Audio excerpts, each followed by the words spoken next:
Hello everyone. This video is meant for you if you are preparing for JAIIB examination to be conducted in the month of May 2024. तो अगर आप मई 2024 के exam के हिसाब से तैयारी कर रहे हैं तो आप इस वीडियो को जरूर एंड तक देखिए।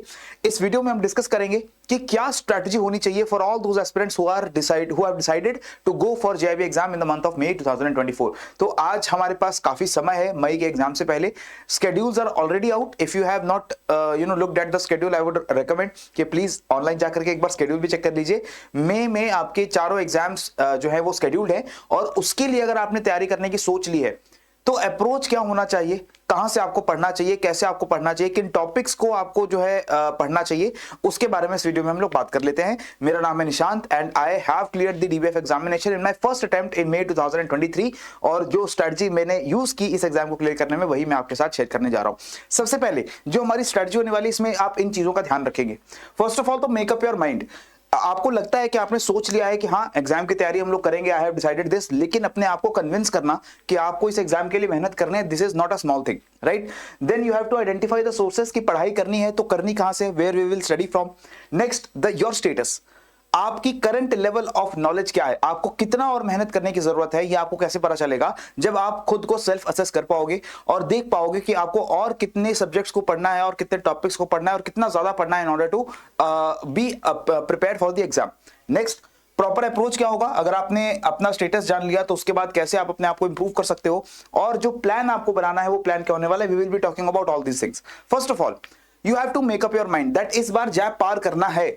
अगर आपके चारों पेपर्स पेंडिंग है that means you have not cleared any of the paper और you are going to appear for the first time in May 2024।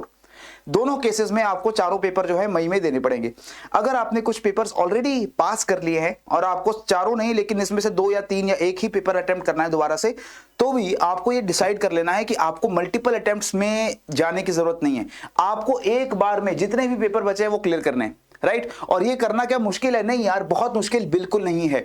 आपको देखकर जरूर लगता होगा कि बहुत सारे ऐसे एस्पिरेंट्स हैं who are appearing for JAIIB examination and they are not able to clear it since multiple attempts, लेकिन ये जरूरी नहीं है कि इस एग्जाम को क्लियर करने के लिए इतनी सारी अटेम्प्ट्स लगे। बहुत सारे जो एस्पिरेंट्स हैं वो अपने वर्कलोड के साथ साथ पढ़ाई करके तैयारी करके चारों एग्जाम को एक बार में क्लियर करते हैं, जो आप भी कर सकते हो, ठीक है। एक्सक्यूजेस आपके पास और ज्यादा नहीं होनी चाहिए कि समय कम है, क्योंकि समय अभी आपके पास बहुत ज्यादा है। You already know the schedule for May 2024 और हाँ आपको डेली बेसिस के ऊपर कम टाइम मिलता है अपनी जॉब के साथ, लेकिन आज के टाइम आपके पास बहुत सारा जो है महीने बचते हैं। आपके पास अराउंड 4-5 मंथ्स है बिफोर द एग्जाम स्टार्ट्स। तो without any delay, without waiting for any other thing, you should start your preparation right away, right. Motivate करिए खुद को, क्योंकि जब एग्जाम क्लियर हो जाएगा उसकी जो खुशी होने वाली है, उसका जो आपको इकोनॉमिक फायदा होने वाला है वो बहुत ज्यादा है। एंड फाइनली बेनिफिट जो है इस एग्जाम के वो आपको क्लियरली पता होने चाहिए।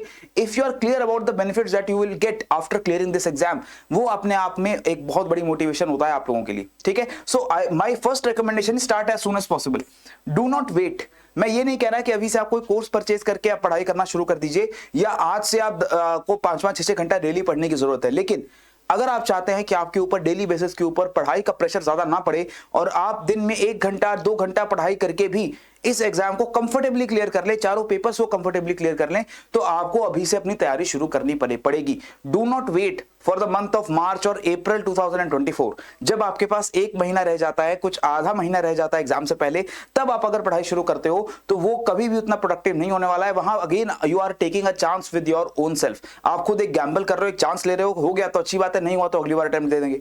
लेकिन अगर आपको अटेम्प्ट देनी ही है, आपने अभी से सोच लिया, तो अभी से आप इसकी पढ़ाई शुरू कर दीजिए जितना जल्दी हो सके, राइट। तो अगर पढ़ाई करनी है, करनी कहां से, what are the sources? Sources first of all can be divided as online and offline. Online आपको YouTube के ऊपर, टेलीग्राम के ऊपर बहुत सारे ऐसे सोर्सेज मिलते हैं। YouTube के ऊपर बहुत सारी वीडियोस आपको मिलती हैं, including our YouTube channel and there are some other good YouTube channels as well. वहां पर आपको वीडियोस मिलेंगी कंटेंट की, स्ट्रेटजी की, और उन वीडियोस का फायदा उठा सकते हैं आप। उसके बाद टेलीग्राम चैनल्स पे there are very multiple avenues where you get your questions, practice questions मिल जाते हैं आपको नोट्स मिल जाते हैं, आपको कंटेंट मिल जाता है, ठीक है। लेकिन अगेन ऑनलाइन सोर्सेज पे डिपेंड आप कंप्लीटली नहीं रह सकते, क्योंकि अभी आपके पास काफी टाइम है। आई would recommend that you should also go for the offline sources. You should have your IIBF books available with you. First of all IIBF की बुक्स, ये वो बुक्स है जहां से आपका most of the exam, almost 99% जो exam है वो आपका इन्हीं बुक्स से आता है।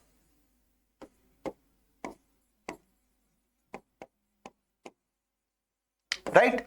अब अगर ये बुक से आप पढ़ाई करते हो तो नो डाउट आपको ज्यादा से ज्यादा एग्जाम के क्वेश्चंस जो हैं वो आपको आते होंगे, और अभी आपके पास काफी समय है। अगर आपके पास टाइम की कमी होती तो आई वुड हैव सेड कि do not go for the books and go for some coaching material और एनीथिंग, जहां से आप पढ़ाई करके इस एग्जाम को क्विकली जो है आप चीजों को समझ जाओ, थोड़े बहुत मार्क्स आपके आ जाएं। लेकिन because you have time on your hands, I would recommend that if you want to do self study, खुद पढ़ाई करके without taking help from any coaching institute you can clear the exam, but you should have been studying from this particular book. जो IIBF की books आपको recommend Macmillan education की publish books होती है, वहां से आप पढ़ाई करिए, ठीक है। इसके बाद आपको अपना स्टेटस पता होना चाहिए कि आपको इन चारों सब्जेक्ट्स का पीपीबी, एएफएम एंड आईआईएफएस एंड आरबीडब्ल्यूएम, इन चारों सब्जेक्ट्स में आपकी करंट नॉलेज क्या है, आपने पहले कभी इन सब्जेक्ट्स की कभी प्रिपरेशन की है या नहीं की है, और इसके बेसिस पे आप डिसाइड करेंगे कि how much time you have to devote to study and how much effort is required for you to prepare these 4 papers. For example, अगर आप कॉमर्स बैकग्राउंड से आते हैं and you have studied accounts during your 11th and 12th or your graduation, then आपको AFMB के subject में उतना ज्यादा एफर्ट नहीं करना पड़ेगा, अकाउंट्स आपका यहां पर कवर होगा, और आपको जो FM वाला पार्ट है उसमें आपको ज्यादा टाइम लगेगा, ठीक है। उसके बाद अगर आप लेटेस्ट से बैंकिंग के सेक्टर में you have been working in a bank for more than 1 or 2 or 3 years, you have a good knowledge about the practices which are being done in banks. Banks में किस तरीके से काम होता है, क्या पॉलिसीज होती हैं, क्या रूल्स होते हैं, अगर आपको वो क्लियर है तो आपको पीवीबी के अंदर आसानी होगी। Similarly if you many people they have prepared for UPSC in the past and you have studied Indian economy and basic macro economy of India, तो आपको IIFS में भी थोड़ा बहुत आसानी हो जाएगी, राइट। तो ये कुछ सब्जेक्ट्स में आपको हेल्प मिल सकती है depending upon what is your current level of knowledge, उसको असेस करो। आप नॉन कॉमर्स बैकग्राउंड से आते हैं, आपने कभी पहले किसी यूपीएससी जैसे एग्जाम की तैयारी नहीं की है, तो इसका मतलब है आपको हर सब्जेक्ट को दोबारा से स्क्रैच से पढ़ना है, शुरू से पढ़ना है, तो आपको ज्यादा समय लगेगा। लेकिन अगर आपने पहले यूपीएससी की एग्जाम्स की या ऐसे किसी एग्जाम की प्रिपरेशन की है जहां पर आपने इकोनॉमी पढ़ी हो या अकाउंट्स पढ़ा हो, तो वहां पर आपको इन सब्जेक्ट्स में मदद मिल जाएगी। अगर आप बैंक में लंबे समय से काम कर रहे हैं तो आपको शायद पीपीबी में और आरबीडब्ल्यूएम के जो कुछ टॉपिक्स हैं उनको पढ़ने में आपको ज्यादा आसानी हो जाएगी। तो ये आपको असेसमेंट पहले करना पड़ेगा कि कौन से सब्जेक्ट्स ऐसे हैं जिसके ऊपर आपको ज्यादा फोकस करना है और ज्यादा एनर्जी जो है आपको इन्वेस्ट करनी है, ठीक है। After that where to study from में मैंने आपको बोला ऑनलाइन सोर्सेज बहुत सारे हैं। तो एक तो मैंने आपको बताया कि अगर आप यूट्यूब के थ्रू प्रिपरेशन करना चाहते हो, there are multiple good channels including our channel with EduTap. EduTap के ऊपर हमने आपको सभी important topics for PPB, IIFS, AFM, RBWM हमने आपको प्लेलिस्ट के अंदर डाल के दिए हुए हैं। आप चाहें तो यहाँ मोस्ट इंपॉर्टेंट जो टॉपिक्स हैं उनकी वीडियोस देख सकते हो। पीवाईक्यूज जो लाइव हम सॉल्व करते हैं उनकी वीडियोस आपके पास यूट्यूब पे अवेलेबल है free of cost, and then there are strategy videos as well. So if you want subject wise strategy वो आपको मिल जाएगी। If you want subject wise module wise MCQ sessions तो वो आपको यहां पर मिल रहे हैं। आपको इंपॉर्टेंट टॉपिक्स के वीडियो चाहिए तो वो भी आपको यूट्यूब चैनल पे फ्रीली अवेलेबल है, तो इनका तो आप फ्री में फायदा उठा ही सकते हो, ठीक है। इसके बाद रोड मैप क्या होने वाला है, सबसे पहले we will identify the important topics which have a high weightage for the exam even in the October 2023 what we saw was that there are certain important topics which have a high weightage in the exam। और ये high weightage का मतलब ये है कि अगर आप इन टॉपिक्स को प्रिपेयर करके एग्जाम में जाते हैं then you have a better chance at scoring more than 50 marks, right? So we will identify these topics, then we will prepare a practical study plan for them, and then we will execute the plan with consistency. This is going to be the very important thing. ये consistency को ही maintain करना मुश्किल होता है, because in the today the month is October 2023 और आपको May 2024 का target करना है। 2 months in this year and 2 months in the next year, फरवरी तक अगर मैं मान के चलूं 4 महीने पूरे आपके पास हैं। लास्ट के 2 months अप्रैल और जो मार्च का टाइम है उसको मैं इमेजिन कर लेता हूं कि आप रिवीजन में लगाएंगे, उसको सारी चीजों को मॉक्स को अटेम्प्ट करने में लगाएंगे। तो अभी का समय 4 महीने 4 सब्जेक्ट प्रिपेयर करना बहुत आसान हो सकता है अगर आपकी कंसिस्टेंसी रहे। अगर ये कंसिस्टेंसी ब्रेक होती है बीच में, आपने बीच में कुछ हफ्तों के लिए कुछ दिनों के लिए पढ़ाई छोड़ दी, तो वहां पर आपका मोमेंटम ब्रेक हो जाएगा and then you will have to start again from scratch. That is not acceptable. So you have to make sure that if you start studying from month of November, it should continue till the month of May 2023, right? Subject wise बात करते हैं, सबसे पहले IIFS हमारा पहला paper होगा मई के month में अगले साल। और यहाँ पर सोर्सेस कहां से हैं मैंने आपको बोला, एक तो हमारी आईआईबीएफ की बुक है जो हमारा स्टैंडर्ड सोर्स है, यहीं से पढ़ना चाहिए आपको सबसे पहले।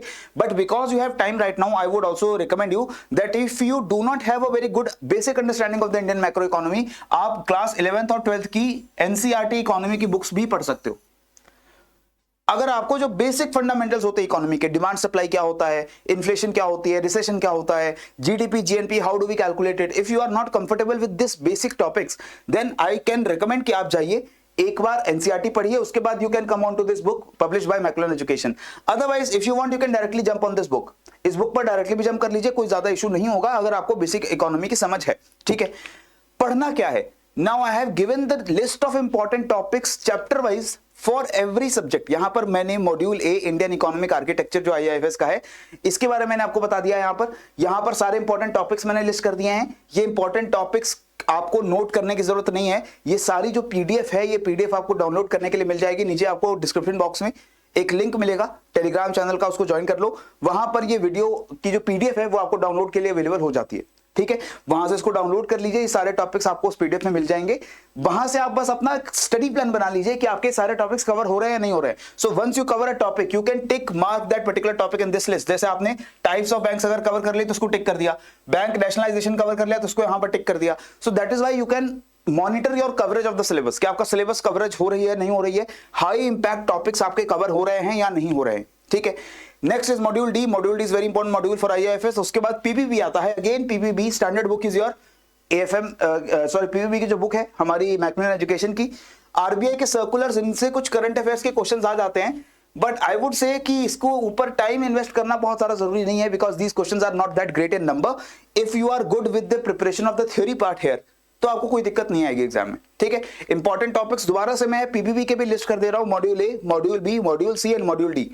ध्यान रखिएगा, हमने एग्जाम देखा जो अभी अक्टूबर 2023 में हुआ था, पीपीबी का एग्जाम लेंदी आया था। The paper was theoretical and the questions there they were very deep conceptual questions, बहुत ही थ्योरेटिकल कंसेप्चुअल क्वेश्चंस आए थे।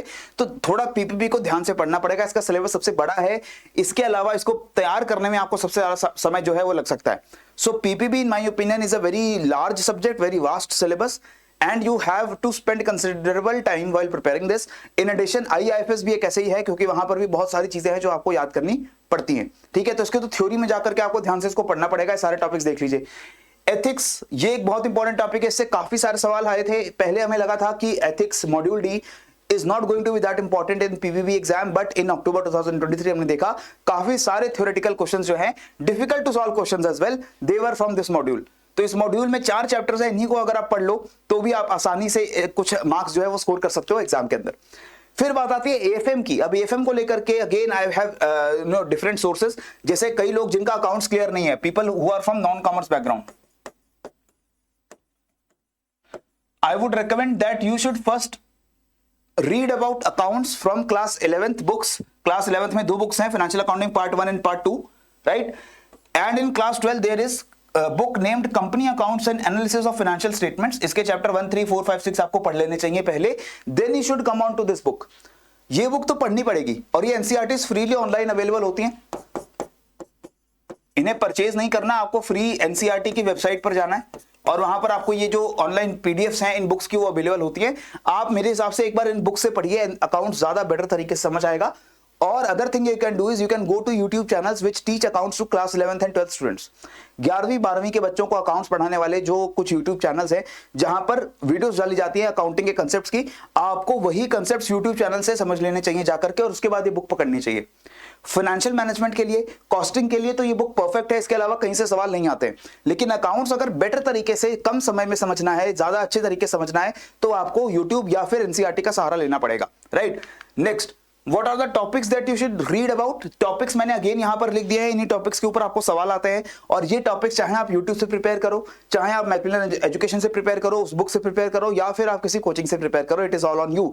But all these topics are very technical topics, यहां याद करने वाली चीजें कम है। जैसे मैंने देखा था कि पीपीबी के अंदर, आईआईएफएस के अंदर things to memorize there were a lot, but in AFM things to memorize उनका नंबर उतना ज्यादा नहीं है। Things to understand, the concepts to understand, the concepts to apply, वो आपके ज्यादा है। न्यूमेरिकल्स आते हैं आपको एफएम के अंदर, आपको एफएम से जर्नल एंट्रीज बनाने को आती हैं, जो अकाउंट्स का एक बहुत इंपॉर्टेंट कंसेप्ट है। तो ये कंसेप्ट्स आपको यहां पर अकाउंट्स में समझने ज्यादा जरूरी है। और एक बहुत चीज यहां पर जरूरी होता है अकाउंट्स में, वो होता है प्रैक्टिस। अगर आप प्रैक्टिस नहीं करोगे, प्रैक्टिस क्वेश्चंस, मॉक क्वेश्चंस आप सॉल्व नहीं करोगे, न्यूमेरिकल सॉल्व नहीं करोगे, जर्नल एंट्रीज बनाना, एरर रेक्टिफिकेशन करना, सस्पेंस अकाउंट्स बनाना, कॉस्टिंग के न्यूमेरिकल सॉल्व करना, अगर आप इसकी प्रैक्टिस नहीं करेंगे तो एग्जाम में बहुत कम चांसेस हैं कि you will be able to solve real numericals and other conceptual questions. तो इस वजह से थोड़ा कोशिश क्या करनी है आपको, not only read about AFM but also you have to find out time to practice the mocks. तो सिर्फ कंटेंट मत ढूंढिए ऑनलाइन, आप क्वेश्चंस ढूंढिए जहां से एएफएम के क्वेश्चंस आप सॉल्व कर सके, प्रैक्टिस कर सकें। कोई टेस्ट सीरीज, कोई मॉक टेस्ट, कोई मैराथन यूट्यूब के ऊपर जो होती है उसका आपको यूज करना पड़ेगा, राइट। फिर आपको इंपॉर्टेंट टॉपिक्स मैं आरबीडब्ल्यूएम के भी बता देता हूं। आरबीडब्ल्यूएम में this is the book that I recommend for you to study, although there are some people who read about your RBWM part, the RB part, retail banking part from open source material, लेकिन मैं ये recommend नहीं करता हूं, इसके ऊपर मत जाइए। हालांकि इसमें भी वही सारे सिलेबस है जो इस बुक के अंदर दिया गया है, लेकिन यहां से ही कॉपी पेस्ट करके बुक में डाला गया है। So in this book, the material that is there in this book is copy pasted from this book. So मैं कह रहा हूं कि इसको पढ़ने के बजाय आप इससे पढ़िए, क्योंकि एग्जामिनर इस बुक से क्वेश्चन बनाता है। The examiner, the paper is set using the questions made from this book. So go to this book directly, right? अब इस बुक में सारे इंपॉर्टेंट टॉपिक्स जो है मॉड्यूल वाइज वो मैं अगेन यहां पर मेंशन कर देता हूं। आरबीडब्ल्यूएम का सिलेबस थोड़ा छोटा है and relatively it is simpler as compared to the other 3 subjects. So RBWM तो I think it requires the least amount of time to prepare and it is the easiest subject to crack. तो इसके बारे में आपको ज्यादा stress लेने की जरूरत है नहीं, ठीक है। अब मॉक्स प्रैक्टिस करना ये एक बहुत इंपॉर्टेंट पार्ट है और ये चीज बहुत सारे एस्पिरेंट्स नहीं करते हैं, जिसकी वजह से उनके मार्क्स जो हैं वो 40s में आकर रुकते हैं। So if you have appeared for JAIIB earlier also and you are not able to cross the 50 threshold, you just got 45, 46, 47 marks, तो आप समझिए कुछ गड़बड़ जो हो रही है, कुछ गलती जो है, जो कमी रह रही है, वो रह रही है आपकी प्रैक्टिस में, मॉक टेस्ट के अंदर। So attempt as many mock tests as possible, please do that. Do not wait for the last moment कि हम नेक्स्ट ईयर अप्रैल में या मार्च में हम मॉक्स अटेम्प्ट करेंगे, जस्ट बिफोर द एग्जाम हम मॉक्स अटेम्प्ट करेंगे। Do not do that, please do not do that. Mocks are not there only to assess yourself but also to practice. Practice करना इंसान के लिए बहुत जरूरी होता है, चाहे हम कोई भी काम करना चाहें, बिना प्रैक्टिस के आप उसमें सक्सेसफुल नहीं हो पाओगे, तो प्रैक्टिस करो। सॉल्यूशंस रिवीजन के जो होते हैं उसको आप यूज करो, जो भी आपको मॉक टेस्ट में क्वेश्चन सॉल्व करोगे उसके सॉल्यूशंस मिलने चाहिए, वो सॉल्यूशंस को पढ़ करके भी आप अपने सब्जेक्ट को रिवाइज करते हो। तो सिर्फ क्वेश्चन सॉल्व करना, जैसे YouTube के ऊपर the marathons that we conduct, because on YouTube we have a paucity of time, वहां टाइम कम है, तो हम बहुत सारा जो क्वेश्चन हमको डिस्कस नहीं कर पाते डिटेल के अंदर, हम क्वेश्चन पढ़ते हैं, उसका आंसर देखते हैं, आगे बढ़ते हैं। लेकिन अगर आप मॉक सॉल्व करते हैं जहां पर आपको सॉल्यूशंस दिए गए हैं क्वेश्चंस के, तो वो बहुत इंपॉर्टेंट होता है, because once you attempt a question and then you read its explanation and solution, तो वो चीज आपको ज्यादा लंबे समय तक याद रहती है। तो ये जरूर करिएगा यार, आपके पास समय बहुत है। The major thing that you have with yourself is time. Do not take this time for granted. ये टाइम कब खत्म हो जाएगा, कब चला जाएगा, आपको पता भी नहीं चलेगा। बैंकर्स की जॉब आपकी है, this job again is very hectic, is very draining job, and obviously you will lose time and you will not even know about it, you will not even feel it. तो please make sure अभी से start करिए ताकि आपका subject coverage भी हो, आपको ये मॉक्स देने का भी टाइम मिले, and by the time the next month, the next year, February comes, April comes, March comes, you are able to assess कि आप प्रिपेयर्ड हैं या नहीं हैं। और उस टाइम पर अगर आपको कोई कोर्स करेक्शन करना पड़ रहा है, आपको कुछ अपनी प्रिपरेशन में चेंज करना पड़ रहा है, तो वो आप टाइमली कर सकें। वो करने के लिए, वो पॉसिबल होने के लिए जरूरी है आप आज से अपनी तैयारी को शुरू करो, ठीक है। तैयारी शुरू करने का मतलब है आज से पढ़ाई शुरू कर दो, आज से कुछ ना कुछ पढ़ना शुरू कर दो, कम से कम बुक्स ऑर्डर कर दो। अगर आपके पास बुक्स अवेलेबल नहीं है तो ऑर्डर दोस 4 बुक्स, IIBF की, मैकमिलन एजुकेशन की बुक्स तो एटलीस्ट ऑर्डर कर लीजिए। आप किसी आपके दोस्त या कॉलीग के पास है who has cleared the exam, तो उससे वो बुक्स जो है ले लीजिए, परचेज कर लीजिए या उधार ले लीजिए, whatever, but start reading as soon as possible. तो what should be the study plan? तो पहले तो आपका एक लॉन्ग टर्म प्लान है, this long term plan is for 6 months. Long term plan तो क्या है? Long term plan is very simple. May 2024, by May 2024 you should be prepared for the 4 subjects. ये आपका लॉन्ग टर्म प्लान है। इसको weeks में तोड़ना पड़ेगा कि जो 4 वीक्स है नवंबर के, 4 वीक्स है दिसंबर के, हर वीक में क्या क्या चीजें मेरी कवर होती जाएंगी, और उन्हें कवर करने के लिए you should have the plan on daily basis as well. Daily basis पे कितना कवरेज हम लोग करने वाले हैं, कितने देर हम पढ़ने वाले हैं, क्या हम लोग पढ़ने वाले हैं, सब पहले से डिसाइड होना चाहिए, ठीक है। कब पढ़ना है वो आपका टाइम है, लेकिन दिन में एटलीस्ट 2 घंटे तो पढ़ो कम से कम। मैं मानता हूं this 2 hours will not be constant और consistent daily. I can imagine you guys have a job, और इसके अलावा you might have other commitments also on the part of your family or friends as well as कोई भी दूसरी commitments हो सकती हैं, लेकिन कम से कम दिन में 2 घंटे निकालने का मतलब है किसी दिन आप 2 घंटे निकाल लो, ठीक है। किसी दिन इतना टाइम नहीं मिलता तो at least 1 hour you should study, and on weekends you should make up for the lost time. You should makeup in weekends. Weekends में आपको जब समय मिलता है, आपके संडेज आते हैं, आपके जो सैटरडे ऑफ्स आते हैं, वहां पर आप थोड़ा एक्स्ट्रा टाइम निकालिए और पढ़ाई करिए। पढ़ाई करो। सब्जेक्ट जो है चारों के चारों वो अच्छे टेक्निकल वास्ट सब्जेक्ट्स हैं, हल्के में मत लीजिए। सिर्फ उन अपने कॉलीग्स को देख करके जिन्होंने जैब क्लियर कर लिया है, do not get a sense of false security. ऐसा मत समझो कि उन लोगों ने बिना मेहनत से आसानी से निकाल लिया होगा। नहीं, जो उन्होंने मेहनत की है वो वही जानते हैं, उनका जो मेंटल या इंटेलिजेंस लेवल होगा वो वही जानते हैं। आपको तैयारी करनी है अपने हिसाब से। कल को आपके एग्जाम में मार्क्स आएंगे या नहीं आएंगे, this will not depend on the performance of your colleague, it will depend on whether you have worked hard और नॉट। तो उस चीज का आपको ध्यान रखना है। एक आपके पास स्टडी स्पेस होना चाहिए जो साफ सुथरा रहे, इसमें आपकी सारी चारों जो बुक है मैकमिलन एजुकेशन की वो बुक्स पड़ी हुई हैं, आप आराम से यहाँ पर पढ़ाई कर सके, ये फैसिलिटीज आपके पास होनी चाहिए। आपको 1 नवंबर से मैं टाइम दे रहा हूं, मैं कह रहा हूं आप दशहरा वशहरा एंजॉय कर लो अक्टूबर के मंथ में। Even if you start from 1 November till 31 December, the 2 months, you should study in 2 shifts, morning and evening, at least 1 hour in the morning, 1 hour in the evening. ये तो एक आइडियल टाइम है। अगर आप चाहें कि नहीं मैं रात में ही पढ़ सकता हूं तो 2 घंटे रात में पढ़ लो। अगर आपको लगता है नहीं आई एम अर्ली राइजर तो I can study in the morning as well, तो सुबह आप 2 घंटे पढ़ना चाहते हो सुबह पढ़ लो, लेकिन पढ़ो जरूर। जब टाइम मिलता है पढ़ो, जहां से टाइम निकाल सकते हो टाइम निकालो और पढ़ाई करो। एक टाइम फिक्स होना चाहिए आपका जो है पढ़ाई का, ठीक है। मॉर्निंग में पीबीबी आईएएफएस पहले आप इसकी कवरेज स्टार्ट करिए, because these subjects are vast and you have to revise these subjects again. तो एक बार आप पीबीबी और आईएएफएस पढ़ेंगे, आपको दोबारा टाइम मिलेगा, आप इसको बाद में आके रिवाइज जो है इसको रिवाइज भी करोगे, ठीक है। तो जनवरी और फरवरी में आप एएफएम और आरबीडब्ल्यूएम कवर करेंगे। आरबीडब्ल्यूएम क्योंकि छोटा सब्जेक्ट है, तो आपका अगर पीबीबी रिमेनिंग रह जाता है, you are not able to cover PBB in the first 2 months, then you can spill over PBB in the month of January as well. क्योंकि आरबीडब्ल्यूएम तो आप मार्च में भी प्रिपेयर कर लोगे, अप्रैल में भी कर लोगे, मई में भी आरबीडब्ल्यूएम से पहले जो 1 हफ्ता मिलता है आपको उसमें भी प्रिपेयर कर सकते हो, कोई दिक्कत नहीं है। RBWM is nothing to stress about, but the 3 other subjects they are going to be difficult. तो उनके लिए आपको समय निकालना पड़ेगा। आपको 2-2 घंटे फरवरी में अब तक मैं टाइम दे रहा हूं आपको, इसके बाद आपको 2 महीने और मिलते हैं, मार्च and April. These 2 months they are meant for revision। यहां पर हम कोशिश क्या करेंगे कि 2 महीने स्टार्ट होने से पहले हमारा सब्जेक्ट्स का एक सब्सटैंशियल पोर्शन जो है सिलेबस का कंप्लीट हो जाए और हम उसके बाद रिवीजन पे ध्यान दें, ना कि हम अभी भी अपना जो पेंडिंग सिलेबस है उसे कवर करते रहें। क्योंकि अगर ये 2 महीने लास्ट के मार्च अप्रैल में हमने रिवीजन अच्छे से कर ली, मॉक टेस्ट हमने सॉल्व कर दिए, तो बहुत अच्छा स्कोर हम लेकर आ सकते हैं एक्चुअल एग्जाम के अंदर, right.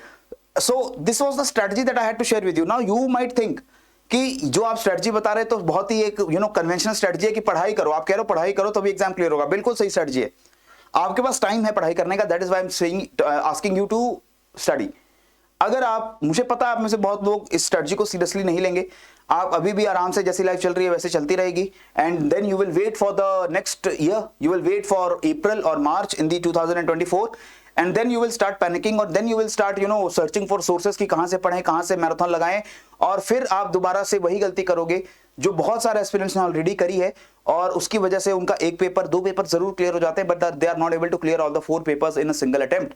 I do not want you to commit those same mistakes again. I want you to crack this paper in a single attempt, all the 4 papers in a single month. That is not at all impossible, that is a bit difficult, not even very difficult, थोड़ा सा मुश्किल है, लेकिन अभी से अगर पढ़ाई शुरू की जाए तो बिल्कुल मुश्किल भी नहीं रहेगा, क्योंकि अभी आपके पास 6 महीने हैं, and these 6 months are more than enough not only to cover the syllabus but also to revise it and attempts mocks as well. So इस पूरे स्ट्रेटजी को थोड़ा सा एम्प्लॉय करने की कोशिश करिए। कोई भी डाउट आपको है स्ट्रेटजी के रिगार्डिंग, कोई भी आपको दिक्कत है, कोई भी आप क्वेरी है, वो आप हमें पूछ सकते हैं मेल करके hello@edutap.co.in, right? Or you can call us at 8146207241 and your queries will be promptly answered. In addition to this, we will also come up with a course for the 2024 May examination, a integrated course for all the 4 subjects, और वो course भी जब हमारा launch जो है वो होगा, और उसकी जो डिटेल्स हैं वो आपको नीचे डिस्क्रिप्शन बॉक्स में मिल रही हैं। आप डिस्क्रिप्शन बॉक्स को चेकआउट करिए कोर्स के बारे में, अगर आपको और जानकारी चाहिए तो, और कोर्स को परचेज करना चाहते हैं उसे परचेज करिए, बट प्लीज मेक श्योर कि अगर आप सेल्फ स्टडी भी करना चाहते हैं तो अभी भी उसके लिए आपके पास समय है। अगर आप 3-4 महीने दे सकते हैं अपनी सेल्फ स्टडी को, then you can clear this exam solely by self study as well, right? If you use this strategy, because I have done the same, right? So इसी के साथ मुझे दीजिए इजाजत, पढ़ते रहिए, बढ़ते रहिए। जय हिंद एंड जय भारत।